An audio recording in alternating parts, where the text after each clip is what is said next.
Planning Board. Today is Thursday, May 19th, 2022. Could we please stand for the Pledge of Allegiance? Pledge allegiance To the flag of the United States of America and to the republic for which it stands, one nation, under God, indivisible, with liberty and justice for all.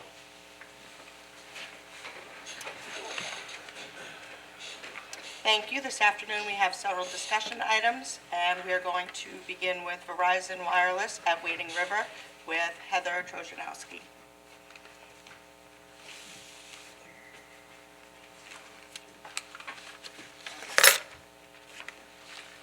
Good afternoon. My name is India Vikrama. I'm from the model of Walter 666 Oakland Road, Garden City. Thank you. So this is an application, it's for modifications and upgrades to an existing cell tower, 100 feet 4 inches tall, located on a leased portion of land, located at 6232 Middle Country Road in Wading River. It's on the north side of the road and just east of Finks Farm.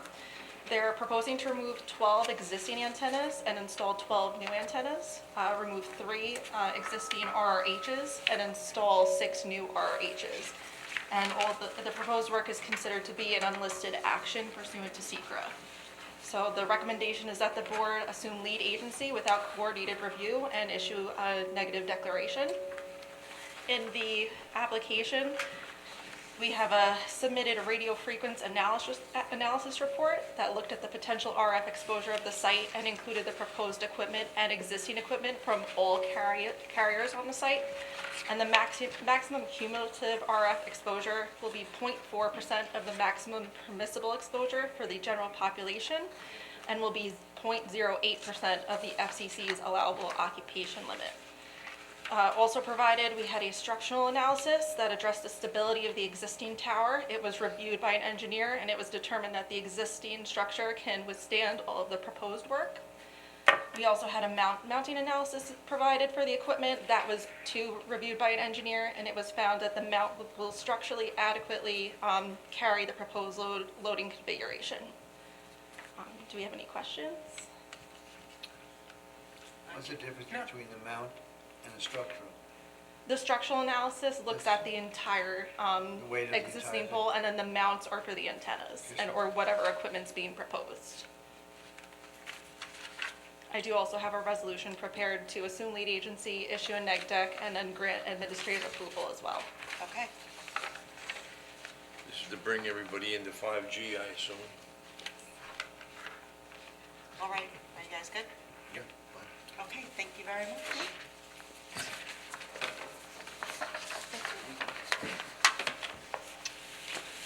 Okay, now we will go on to Calverton Distribution Pods expansion. And Linda's still with Heather? If I may, is Gary here yet? Not yet. One of the owner of the property of the application is not here yet. He will be here shortly. May I ask that we move on to the next discussion? Yes. If that's okay? Yep, we'll come back to this. So with that, we're going to bring up Matt Charters for Dish Wireless at Old Country Road. Patrick Eaton.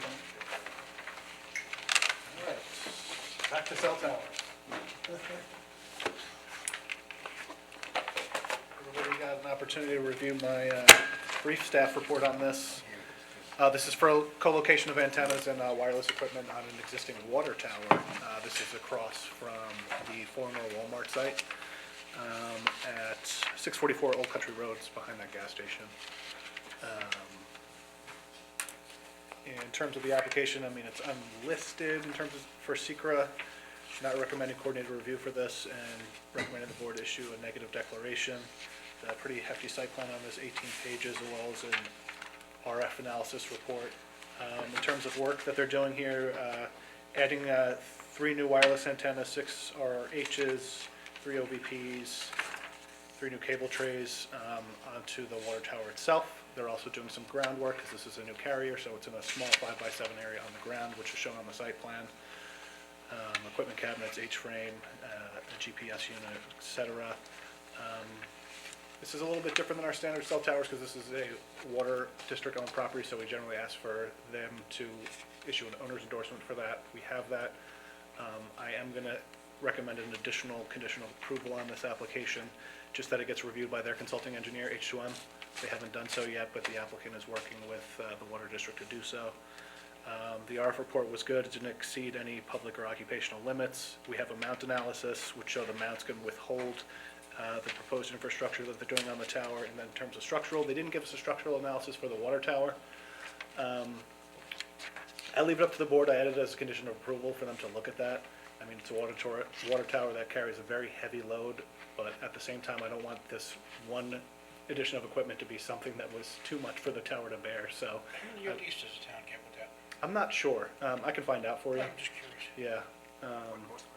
How long the lease would be for It's that? a 5-year lease is negotiated with your, 5 years is the initial term with 4 5-year terms. Just so you- 25 years. If you could just identify yourself for the record. Oh, I'm sorry, I'm Patrick O'Rourke, working, representing Dish Wireless. Planning, could, Sorry, just spell your last name? Yeah. O'Rourke, O-R-O-U-R-K-E. Planning Commission, we don't generally refer to this application of this size, so I have a resolution prepared to classify this as unlisted pursuant to SECRA, assume lead agency, issue a neg deck, and grant administrative approval, subject to two conditions. One, prior to the issuance of the building permit, review and approval by the Water District, and the submission of a structural analysis report for the tower prepared by a licensed engineer, and then prior to the issuance of certificate of compliance, which is our standard condition for co-location, is a post-construction analysis of the mounting strut and installations by an engineer. They have to submit that material to you. Yes. Does it look like cell towers are gonna be the standard for the foreseeable future? Or will be some other technology?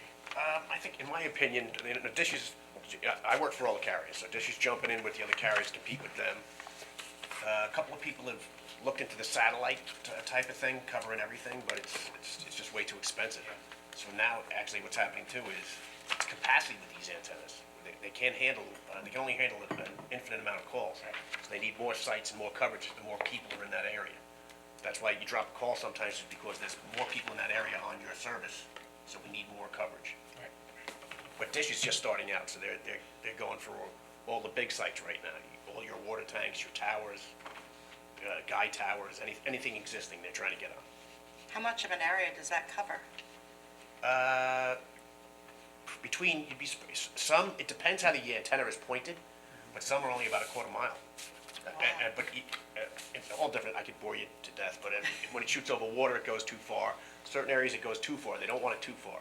It's almost set up like a honeycomb, where they want them all positioned right near each other. Interconnect, right? Yeah.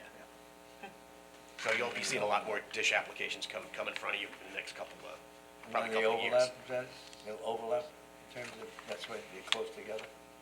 Yes, the yeah, radius? they have to reach the other side, you have to reach the next site, yes. And especially, you were mentioning before, the 5G, you have to have total coverage if you want to get to the 5G eventually. More Very sites in a smaller area, but you don't need the height. Well, that's right.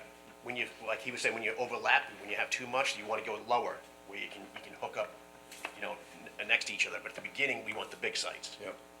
And then as it gets more involved, and they try to get, there'll be little holes and little valleys where they can't get coverage, so they try to get into there, put little sites in their rooftops. Come to Wading River, please. Downtown, you get nothing. Well, that's, I've been doing this for 25 years, and 25 years ago, everyone didn't want us. Now everyone needs us because everyone has cell phones, and that's the way of the world. Okay, does anybody have anything? Good. No? All right, thank you very much.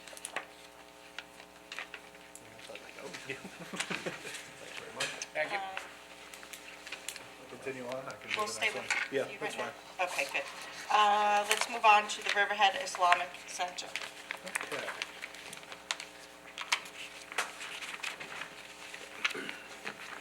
I'm going to invite Brian Fisher up. He's the architect for the application. If the board's familiar, this application is, different iterations have been going on since about 2016. So when it started, it was a small project like this. If you recall, back in 2019, they were proposing a separate building for the religious structure. We have since scaled it, the applicant has since scaled it back to close to the original proposal. That's what I'm going to review with you now.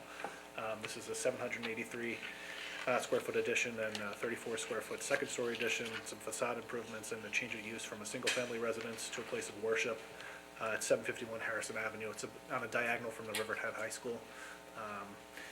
If you looked in the staff report, there are some photos of the existing house. You can see it's in some degree of disrepair. It's boarded up, so I think this is a good use for the property to rehab it and kind of capture the existing house, and the elevations sort of complement that. In terms of seeker, it's a type 2 action because this is a under 4,000 square foot addition to a non-residential structure. You said that this single-family residence is vacant now, It's vacant, yeah, vacant and boarded up. and they're going to tear it down? Nope, they're gonna utilize the existing house and add an addition onto it. So the second floor of the existing house will be a home for the religious leader and his family, and then the rest will be a sanctuary. I know you were not here during the first time we looked at this. Yep. What's the difference between this and what we saw earlier? In 2016, 2019, 19. it was a much bigger project, so they were retaining the house, and I guess you were doing some improvements to the house. Yes, the very first application was kind of where we are now, a modest addition Yeah. to the existing dwelling. And then the applicants wanted to make a full building. Yeah. So that's when we did a full two-story building in the rear, on a slab, of course. And we ran into a bunch of hurdles with storm drainage, and it was just too much. It would have became a drainage job more than anything else. So they decided to pull back on that and go back to the, sort of the original plan of the addition. Yeah, so in June of 2019, the board did issue a preliminary approval for that larger project, which was for a 3,300 square foot place of worship in addition to the house that was there, but that approval has since expired. So they're coming back to Did the they go, scaled back version. did they go through the ARB process? They did. So they've been to ARB already. They've had some revisions done, and then they'll go back for the final application. It looks like they've done most of what the ARB has asked in terms of, the character of the building. In terms of the plans, I've reviewed everything. The only thing I did note that they do have plans for SWIP details. I think that's a holdover from the larger project. The SWIP requirement is an acre. This is not an acre of disturbance. The project as submitted does require a variance for impervious surface coverage. They're proposing about just under 28%, where only 15% is allowed in the residential zone. We did issue a denial letter for that. My recommendation today, one of them is that the planning board adopt a resolution classifying this as a type 2 action so they can proceed with the ZBA and try and get that variance. In terms of traffic and access, this is quite a distance from Old Country Road, just under 700 feet, and about 1,400 feet from Osborne Avenue. It's about 165 feet from the entrance to Riverhead High School, but I think just the nature of the two uses, I don't really see a traffic conflict. The school is during the week, in the morning and the afternoon. This is mostly, I would say, on the weekends where people are gonna go to and from, and it's not a very substantial project. Parking, they're exceeding their parking, only 10 spaces are required. They're proposing 27 spaces. So they're overparked by 16 spaces. All standard spaces are shown as 10 by 20. They do show 2 ADA parking stalls, and they just need to do a revision on their details page to show a 10 by 20 ADA space. In terms of screening, they show a 10-foot buffer along the entire property. The rear portion of this property, if you looked on the site plan, is pretty wooded. So I really think that meets the definition of buffering from, a non-residential use to a residential use. The only thing that I would add is that maybe along the back of the parking lot, that's the westernmost part of it, just to add a line of evergreens just to soften the site up a little bit. Add a little bit of landscape detail, then to add some additional foundation plantings on the north side, because you can really see that from the parking lot. Yeah. They show 8 street trees, which, I assume will be quite beautiful, plum trees and Japanese cherries. A 6-foot fence in conformance with town code. In terms of lighting, the lighting plan does need some revisions. Everything's shown as 3,000 Kelvin or less. They do show them at 16 feet. My recommendation is just to ask the applicant if they can reduce the height to 14 feet. That's the maximum height allowed for a residential use. Being that this is in a residential zone, I think it's best to keep this as residential in character as possible. They do show a dumpster enclosure in compliance with town code. Highway Department, this was referred, we haven't received everything back yet, but it'll need a road opening permit. The engineer had a few comments just to show the dimensions of castings and 2 feet separation distance. Sewer district, this isn't a sewer district, we haven't received any comments yet. The water district did note that an RPZ will be required and key money fees. The fire marshal did have a number of changes they need for the plan to basically show a fire zone and then a turnaround room for fire apparatus, and to make sure that the drainage basins can support a fire truck. Like I said, it went to the ARB on March 23rd. They issued a preliminary approval. There's some changes that need to be made. They can go back at the final application. And then, as I said before, I'm recommending to classify this as a type 2 action so they can move on to the ZBA. I have a question. Sure, John. I noticed that the soil boring was done quite a number of years ago. I was wondering if they might update it, because it looks like the water was very, quite close to the Okay, surface. I don't think like that's 4 to 6 unreasonable. feet. You could do that, sure, yes. Okay. I think that is a It recommendation. should be a shallow boring, because, Yeah, just in case the groundwater has shifted one way or the other. Yep, that's reasonable. yes.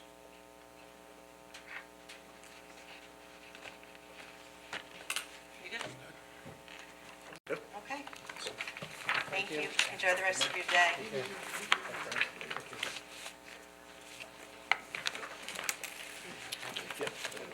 Heather, we'll come back to you.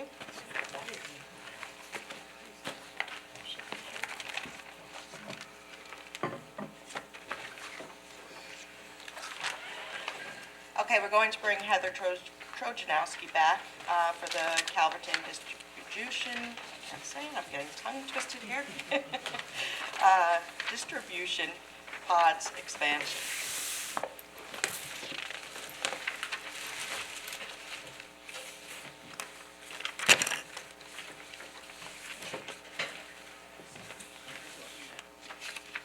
Michael Williams, R&W Engineers.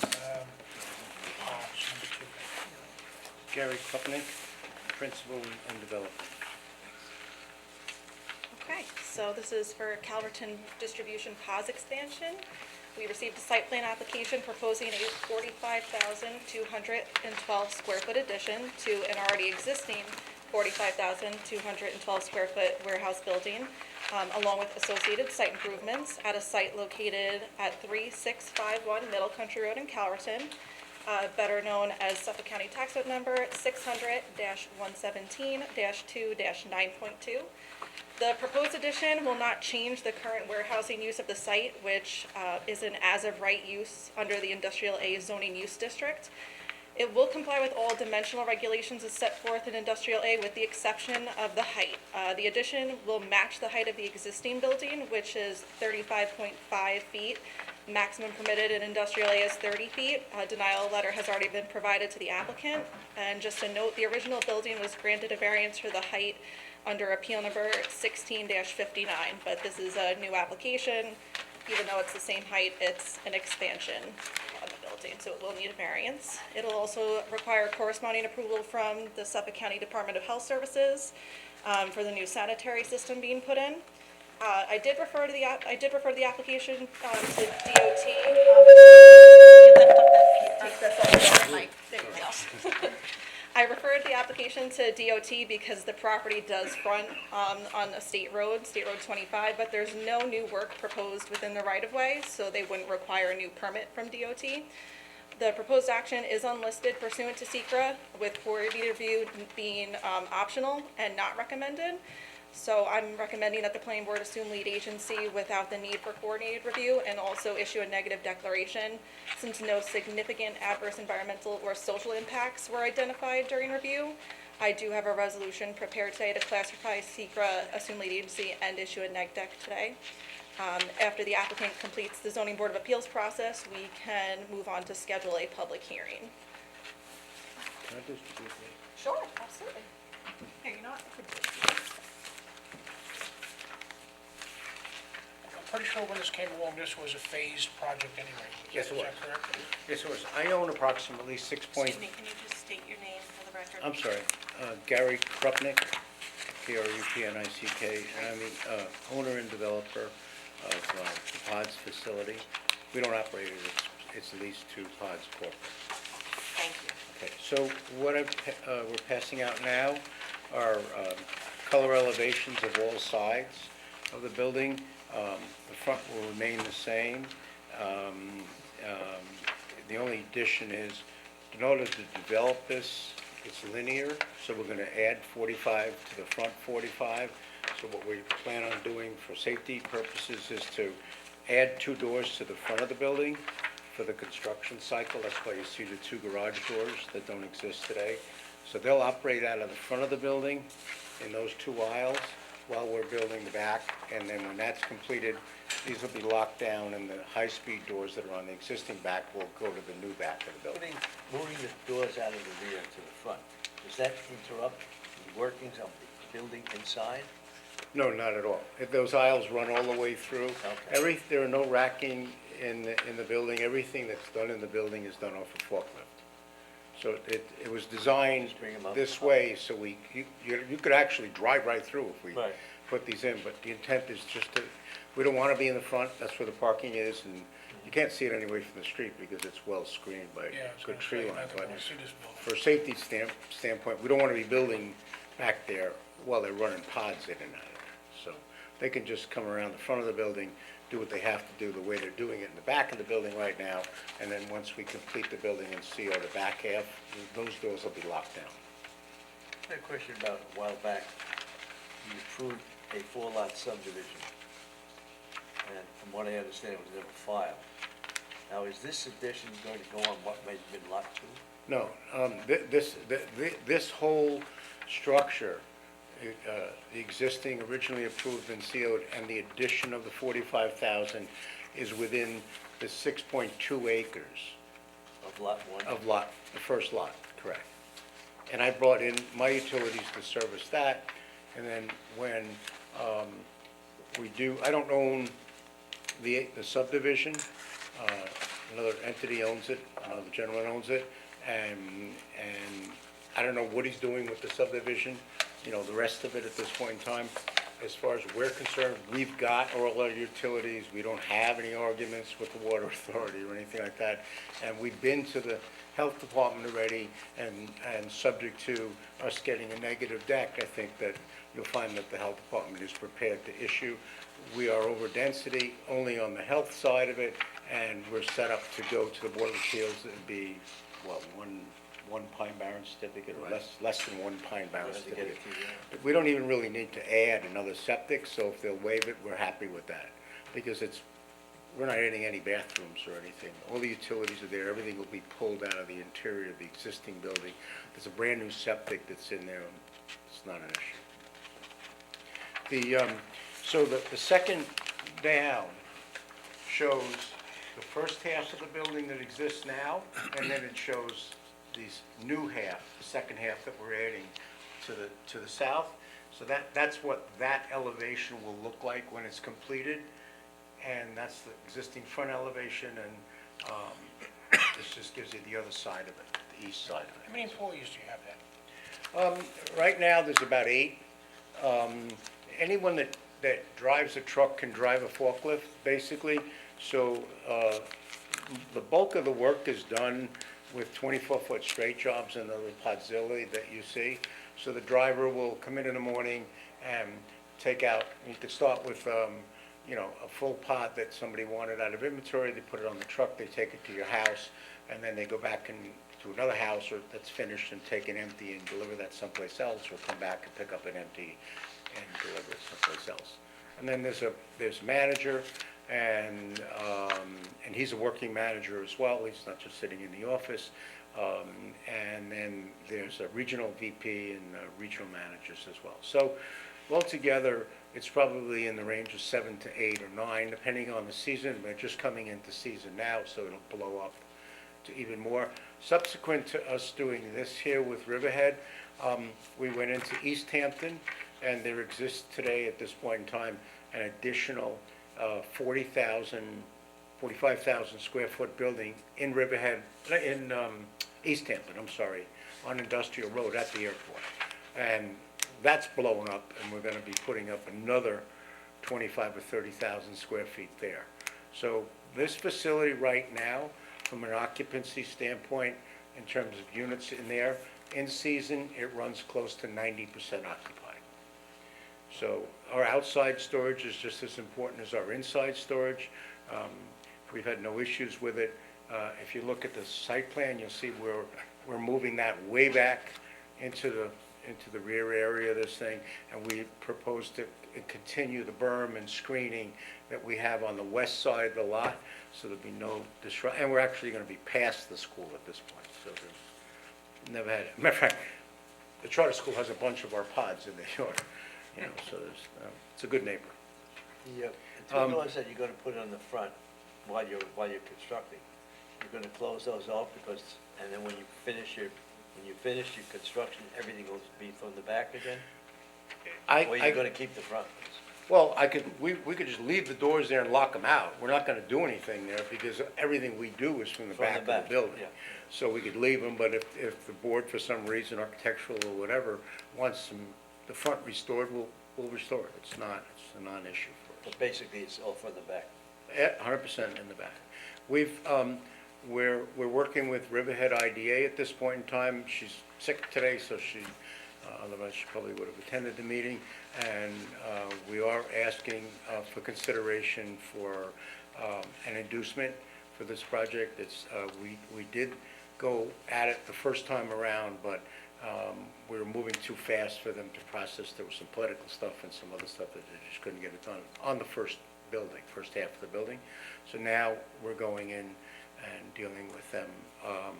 And I believe she's spoken to some of her board members, and I understand that they're very supportive of the project, because it's a continuance of a project that they were going to approve last time, and we were just moving faster than they caught up at that Okay.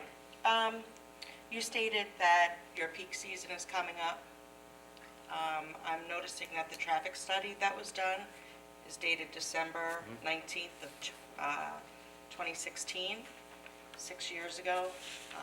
There's been a lot going on in that area in Calverton, and I am concerned about the traffic. Okay, so we run right now about 6 to 7 trucks a day. Each truck does 5 trips, and we can document this. We can give you the computer runs if you want it for our history.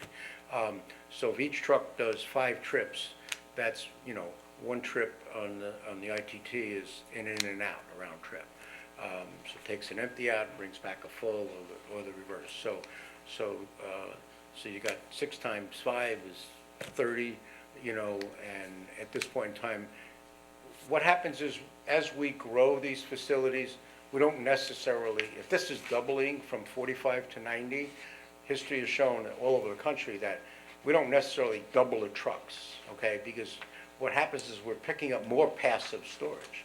So the units, we're picking up more storage units that stay longer in the building, and they pay rent for that. So it's not like we're going to increase the trucking by another 100% over the existing trucking. I could document what it is and put it in as part of the CEQA, not a problem. If that's acceptable, we have the actual data because we're operating. And what happens is, for argument's sake, if the facility today holds, let's just pick a number, 450 units stacked up 3 high inside. So the second half of this will give us a 900 unit capacity. Probably 50 to 60% of that never moves. It's passive storage. So we don't double the trucking because we're doubling the square footage. But we do double the passive storage capacity. Okay, I understand. So I can address the trucking, not a problem. We'll probably pick up 2 or 3 more employees if each one of them drove a truck. You can only do 5 a day. That's really what it comes down to. 5 stops, in and out, 5 stops. I would like that to be included, please. Not a problem. Yeah, the initial traffic analysis, they looked at the potential full build out of the site, which would have been 190,006 square feet as dictated by allowable sanitary density flow. This is essentially just doubling the size of the building, so they're at a little over 90,000 square feet.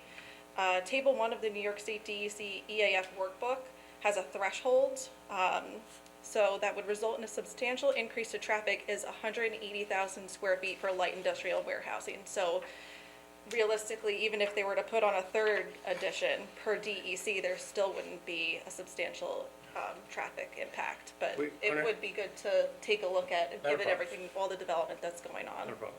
On a national level, I could speak to it because we deliver these buildings to them all over the country. We're in Spokane, Washington, and Colorado, and Texas, and every other place with them. We've never, even on our distribution centers, ever hit an action level. It's just, Good to know. yeah, no, it's very good. Otherwise, we'd be building bridges. One of the drawings mentions retaining walls. Do you have, where are they? They're Michael along- can speak to that. Yeah, they're along the western portion Can we between the please prop, state your name? Michael Williams, R&W Engineers, representing the client. Thank you. Thank you. They're along the western border between the property and the school. There's a grade differential of only a couple of feet. So will that be extended now? It will as necessary. It's on the plans, to extend it. Yeah, it's hard to find. It's, I couldn't find it. it's in the order of 2 to 3 feet high. It's not, it's really a mini wall. Right. But you'll extend it Yes. to meet As necessary for the grading, correct. depth of the building. Okay. Okay, I do not have any other questions. We gonna give this, have we have anything from the engineering department? I did refer it to them, but I haven't received anything yet. I also referred to fire marshal and water, and still no comments. Oh. We're not gonna have a consulting engineer look at it. I had sent it over to the engineering department, to Drew. No, our consultant. No. Did you, Random- I could random refer it to engineering. Vinnie if you'd like. Because I think they did the review on the first building. Yes, he did. Yeah, just Vinnie put it did, out. yeah, and not a problem. Yeah, Vinnie The, And that's why I was mentioning that Right. perhaps he should, because he's got all the information on the previous building, this addition would be just something they could do as well. Yeah, I can send out a referral tomorrow. Okay. So, two notes. One, with respect to life safety, there exists in the building right now an ESFR system. That system will pick up 2 more zones, and it was designed for it. So it'll just run overhead pipes to the back of the building, give it the additional 2 zones or 3 zones to cover. There'll be no office back there to cover the addition. It's already built in. It was built into the original system. So our hydraulics engineers will present a full set of plans for that piece of it. Secondly, the attachment that's here, it was here a minute ago, to these things, is a copy of the ZBA on the height variance that's attached to this. So we would just ask that Are you repeated. Have you applied to them already? No, not before this board, no. Your on-site well will be able to handle everything that you're planting, et cetera? The well that's in, yes, the answer is yes, because it's zoned.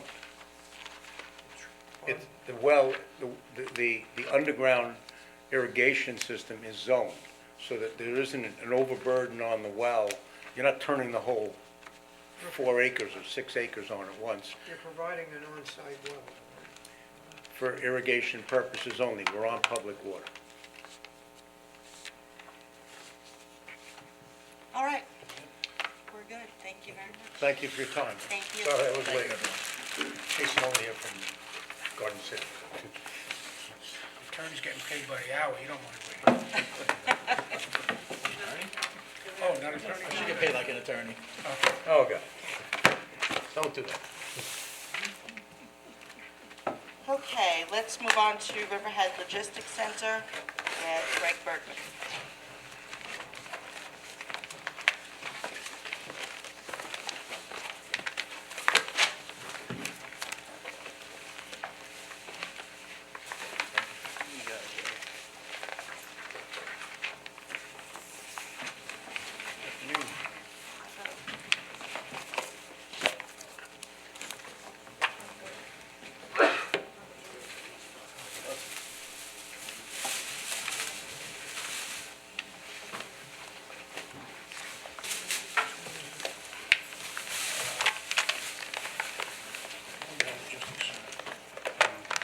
Do you guys have business cards for the stenographer? Do you have a business card so the stenographer can get your name?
Good afternoon, members of the board. We're here to discuss a site plan application known as Riverhead Logistics Center.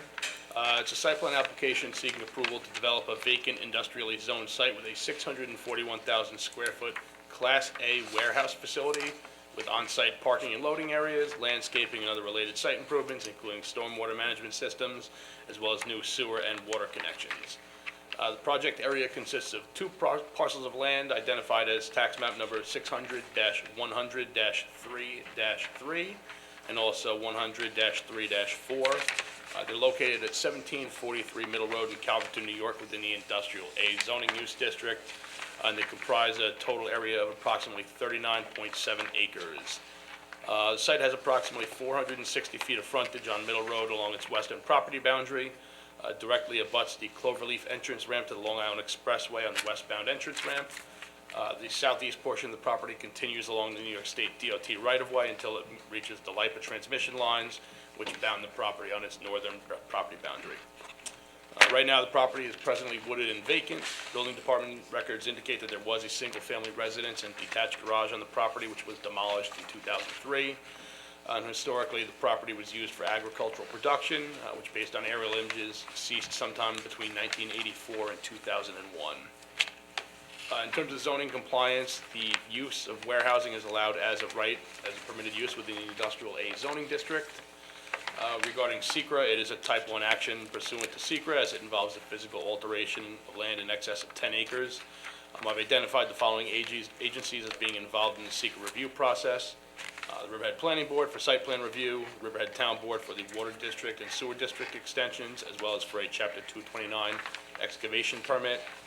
Riverhead Water District for the extension and connections, Sewer District for the extension and connections, Riverhead Highway Department for the road opening permit, Riverhead IDA as they are seeking funding and tax benefits. The town engineer will need to sign off on a stormwater pollution prevention plan, the Zoning Board of Appeals for area variances, Suffolk County Department of Health Services, Suffolk County Planning Commission, New York State DOT, as it's adjacent to the Long Island Expressway, potential road work permits and sewer easements, New York State DEC, Long Island Power Authority, National Grid, and we will be involving the United States Department of Transportation, as we will likely look to explore potential connections to the LIE as the project moves forward during the SECRA review process. As currently proposed, the application does require several variances from the Zoning Board of Appeals. They're seeking a impervious surface coverage variance. 70% is the maximum permitted. They're seeking a variance to allow 75.36%. They're proposing a height of a building of 50 feet where the maximum of 30 is permitted, and a proposed non-disturbed side yard with residential property. They are proposing 10 feet. The minimum required is 50. From a numerical perspective, the requested height variance of 20 feet above the allowable height represents an approximate increase of 66% above the allowable height within the Industrial A, while the impervious surface coverage variance equates 5.36% equates to about 2.1 acres of additional impervious. The plans do show portions of paved driveway areas within that required non-disturbance side yard, although I do note that there is the neighboring property to the south did encroach onto the subject property with part of their driveway, so just noting that that is in there. In terms of the surrounding areas, mix of commercial, industrial, residential, and agricultural. You've got industrial users in the area that consist of Suffolk Cement Products, Sears Ready Mix, and Coastal Pipeline Products. There's 5 single-family residences located on the west side of Middle Road and 2 single-family residences located directly to the south. All of those single-family residences are pre-existing non-conforming uses within the Industrial A zoning district. Once you go north of the LIPA transmission lines, the zoning turns to agricultural protection zone, and then you've got the County Route 58 commercial corridor to the south of the property, consisting of Tanger and the Hilton Garden Inn and the Marriott Residence Inn. The proposed development, as I said, proposes 641,000 square feet of Class A warehousing facility, proposes to take access to the site off of Middle Road, creating a 30-foot driveway which would line up with the existing Manor Road and Middle Road intersection. Site plan shows a total of 307 parking spaces for standard automobiles, as well as 143 truck parking stalls. In terms of parking, the site well exceeds the requirements for warehousing, which only by our code would require 69 spaces. Truck parking is proposed along the western, northern, and southern sides of the building. And truck loading bays are on both the north and south side. The initial proposal identifies 36 loading bays on both the north and the south side, and they do show future expansion for an additional 39 loading bays on each side, which would be a total build-out in the building of 150 truck loading bay doors. Site plan indicates circular driveway around the perimeter of the building to facilitate vehicular and truck circulation throughout the site, and there's a stormwater recharge basin located on the east end of the property, which would be surrounded by a 6-foot chain link fence. Proposed lighting consists of all LED mounted fixtures. There's 43 wall mount light fixtures, 61 pole mounted fixtures. All the fixtures are dark sky compliant, mounted at a maximum height of 16 feet above grade, and a proposed color temperature of 3,000 degrees Kelvin. There will be a cut from the property, and they will require an excavation of approximately 7,628 cubic yards of material, which again will require a export excavation permit from the town board. The property is not currently located within the boundaries of either the Riverhead Water District and Sewer District, but connections to both are proposed. The applicant has initiated consultations with the Riverhead Water District. The town board adopted a resolution on April 19th, 2022, which authorized a budget adoption for the preparation of a map and plan for the project to assess the requirements for water supply. And they have petitioned the Riverhead Sewer District to extend the boundaries of the district to incorporate the site, but the town board has not taken any action in terms of. How far is the closest sewer connection, do you know? The closest sewer connection is located pretty much, I think it terminates right in front of the Hilton Garden Inn property. As I get to it, the sewer connection would be, from the project site, goes through the state DOT right-of-way, south to County Route 58, then would extend east and connect to the existing sewer line located in County Route 58. It will require a stormwater pollution prevention plan approved by the town engineer. So the next steps, again, this is just the initial proposal. We're going to classify the action. It is a type 1 action, circulate a lead agency request so we can initiate the secret coordination process. Okay, before we go any further, can all of you please state your name? Brian Grogan with PW Grosser Consulting. Tammy Klinger with PW Grosser Consulting. Brian Rosland, the applicant with North Point Development. Christopher Kent from Farrell Fritz for the applicant. Thank you. This is quite the proposal. You have a lot of, you're talking about a lot of entryways on the north and the south side for trucking, I assume, with a possibility of expanding. Are you gonna, is this building gonna be broken up into pieces so that people will rent certain parts of it? Or is it just be one large building? Sure, so North Point, we develop speculatively, so we come in to get approvals and actually start construction without a tenant. So this could be anywhere from 1 to 4 tenants is what we would typically see. In the case of 4 tenants, generally an office would be located in each corner, and then you would divvy up the loading docks along the building faces to support those tenants. The reason I sort of bring that up is somewhere along the line, you've got to develop the amount of water you're gonna need and the amount of sewage you're gonna generate. And if you really don't know what's going on, it's gonna be very difficult to come up with those numbers when you get into EIS.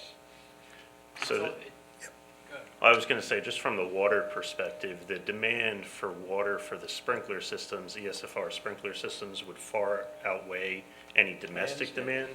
So regardless of one. Still got to get to the water district of what kind of water you need. Correct. Understood. But And the same that's with the all, sewage. that's all calculated currently under the same warehouse industrial tenant space. They're not looking to lease to, say, medical or some other kind of office space. Right. It's all in the same general warehouse industrial, whether it's just one tenant that occupies a larger space in the building, or 4 tenants that take the divide the 641,000 square feet up. But in the end of the day, it's the same sanitary flow as far as the health department's concerned. The proposed use is all industrial warehousing, so it would be at the .04 calculation, sanitary density calculation. You currently do not have, It's the sewer district that's interested. But it's That's where you're gonna they connect. typically follow the same flow calculations as the health department. Are you able to currently do share? not have any tenants lined up for No, we this? do not. No. My question was going to be, can you share with us some of the tenants that you currently have in some of your other properties? Sure. So we have a wide portfolio. We have about 150 million square feet of warehouse space similar to this across the country, and a lot of Fortune 500 companies. We do business with many large-scale, but also small-scale local companies too that are looking for bulk storage. So some of the companies that we deal with Chewy, a lot of online retail such as that. We do have some Walmart and Target, but generally those are more specific site plans that we're not looking to push forward here. So we'd be looking to cater to really any online retailer or local company that would be looking to have bulk products stored in the facility. So the reason for all the, in warehousing, we're constantly moving in and out, merchandise in and out? Not necessarily. Some tenants do more long-term storage, but yes, that is definitely part of industrial warehousing is there is generally a flow of product coming in, storing for a certain amount of time depending on the tenant, and then eventually either being delivered locally or even being delivered longer than that, and it was just a place for storage for a longer period of time. Why do you need the extra height? So Class A facilities today generally are 40 feet clear, meaning that the inside building dimension to support racking and the storage of the product is 40 feet from the floor where you're standing to this internal ceiling. So that equates to roughly a 50-foot requirement on the outside of the building to support what the market demands right now. Is there a lot of robotics? Robotic, yeah.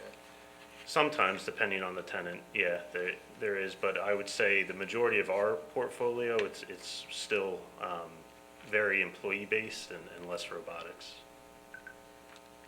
Looking at the landscape plan here, on the western side, next to, I believe, the residential uses, it goes down to no landscaping, or barely, that I can see on this plan. To the west, there's very limited residential use. There is a residence next door, but he also operates a commercial storage facility in the back of his residence. That would be on this side over here, correct? Yeah, there's no landscaping, it appears.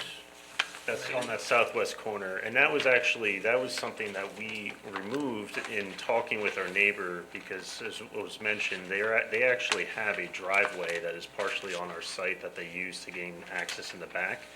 So through our interactions with the neighbors, they had said, hey, if you could do anything about keeping that for us, we'd really appreciate it. So we actually tweaked our site plan to maintain that access for them, which is the result of not planting that for screening. Yeah, their driveway to their commercial yard in the back of their house goes through through the premises that are this part of this Okay, I'm just application. curious why there was nothing there. So they asked if they could maintain their access to their rear yard. Do you have a reason why the water main that you're proposing goes all the way around the entire building, rather than just a single access point, and then the internal part? It's more for fire it's more. It's the fire It's protection the fire system protection that system goes around. That goes around, Yes. North Point has a development spec for, fire hydrants around the building, the fires to be around, all that be looped around the building rather than internal to the building. That's exactly right. So it's because, one, the site hydrants, to have coverage for hydrants across the site, but also for zones of the actual ESFR internal sprinklers to have different lead-ins to come in to power those zones. What is it about this particular property that is of interest to your company to build here? Sure. So, one, that it's industrially zoned. We have neighbors that are industrial uses. And quite honestly, it's because of the location near the Long Island Expressway. We would anticipate the majority of our traffic would want to be coming from and to the LIE. So in order to get there, it's a very short distance through Manor and Middle Country Road to get onto the LIE. So we thought it was a key location to the LIE, which is also why we are, progressing in conversations to see if there's even an opportunity to connect directly onto the terminus of the LAE, which is something we, I think you really should look at that. Yeah, I do. and that is something that we are Middle Road is exploring, just a but small two-lane road, and I think the traffic that you can expect in this place would really be unnecessary for that road. We've sought the town's assistance and the local representatives so that we can get conversations with the New York State DOT, and we are engaged in conversations with the New York State DOT. I mean, that is something we will look for alternatives under SECRA, and I mean, one of the alternatives we'd probably consider would be direct access to and from the LIE. You know, this has been in this, it's been, conversations have been, you know, initiated, so that is something that we'd look at, because like you said, we've got, you know, we'd have to look at all development going on. We've got OSTAD, the large industrial subdivision, again, right at that intersection of 25 and Manor. You've got this, you know, all the other projects that really would impact that specific intersection, so. So we would be going into an EIS and scoping in the whole. We're not there yet. I mean, No, I again, we're know, just but initiating the coordination, you know, initiating SECRA. But if it goes down that road, that's something we need to look at.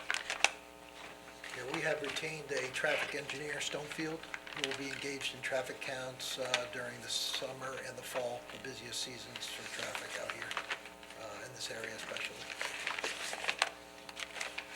So just one, said the possibility of online retailers. Could this be, it could potentially be like a last mile distribution facility?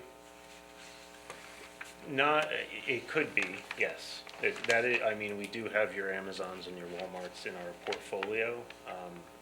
You know, as I mentioned, it generally, they have a more specific need that we're not necessarily proposing here in terms of the site plan itself. But, you know, we would never rule that out. And that is something that we'd bring forward through the, you know, when that comes about.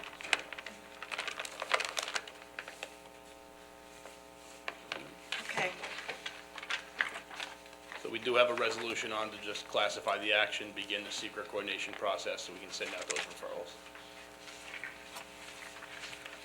Okay, I'm sure that we're going to be inundated with a lot of I'm gonna see you again. And again, and again. craziness. Oh, this isn't it? No. Good one. Okay, good. Just to answer one last question that Joe had raised earlier, we have made petition to the town sewer district, and for the 25,640 gallons per day. Oh, that wasn't listed in it, so that's what I was getting into. Yeah, I just wanted to let you know, because I did not see that in the report, but we have made the petition for the square footage times the .04. And they can accept that much? Well, they just started, they just Okay. initiated. They haven't the- gotten back to you. Yeah, I did mention, they petitioned the board has not adopted any budgets for a mapping plan yet, so that is something, I think they were at the town board a few weeks ago, I think a couple of meetings ago. Michael Reichel did speak about what the mapping plan would study, impacts to the entire sewer district, any potential upgrades that would be needed, so that will be incorporated and will be looked at. Yeah, we were before the town board at a work session to discuss the sewer district petition. Okay, I just would like to say that my main goal is to make sure that the residents in the town are not impacted by all of this. I know that there are homes in the surrounding area, and we realize that, we recognize that, and I just want everybody to know that we care about them, and we're going to babysit this. So, thank you. Here we know. Thank you. Thank you. Thank you very much for your time.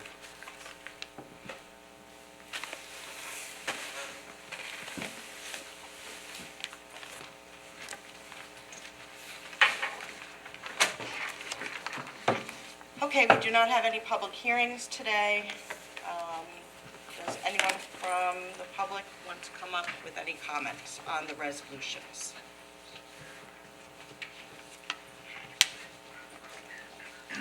Okay, let's move on to the resolutions. Move resolution number 44 for the Verizon Wireless at Wading River, so moved. Second? Vote please, Bear, Yes. O'Day, Yes. Nenaro, Aye. Nacesky. Aye. Woski, yes. I'll move resolution number 45, classifying County of Secret assuming lead agency and negative deck for the site plan of Calvert to distribution ponds expansion. Second the motion? Vote please. Bear? Yes. O'Day? Yes. Nenaro? Aye. Dennisesky? Aye. Woski, yes. I'll move Resolution 46, Dish Wireless at Old Country Road, a resolution to classify an action pursuant to secret and assume lead agency, issue a negative declaration, so moved. Second the motion? Vote please. Bear? Yes. O'Day? Nenaro? Aye. Dennisesky? Aye. Woski, yes. I'll move resolution number 47 for the Riverhead Islamic Center. So moved. Second the motion. Vote please. Bear? Yes. O'Day? Yes. Nenaro? Aye. Dennisesky? Aye. Woski, yes. I'll move resolution number 48, approves a minor subdivision for Dreamland at Forest Drive. Aye, second it. Vote please. Bear? Yes. O'Day? Yes. Nenaro? Aye. Dennisesky? Aye. Woski, yes. I'll move resolution number 49 for the Riverhead Logistics Center to classify site plan application. Approval to construct a 641,000 square foot Class A warehouse building, so moved. Second the motion? Vote please. Bear? Yes. O'Day? Yes. Nenaro? Aye. Dennisesky? Aye. Woski, yes. Do you have any public comments on all matters? Other business, correspondences? Okay, our next meeting date is Thursday, June 2nd, 2022, at 6 PM. Can I have a motion to close? So moved. Meeting is closed. Oh, no.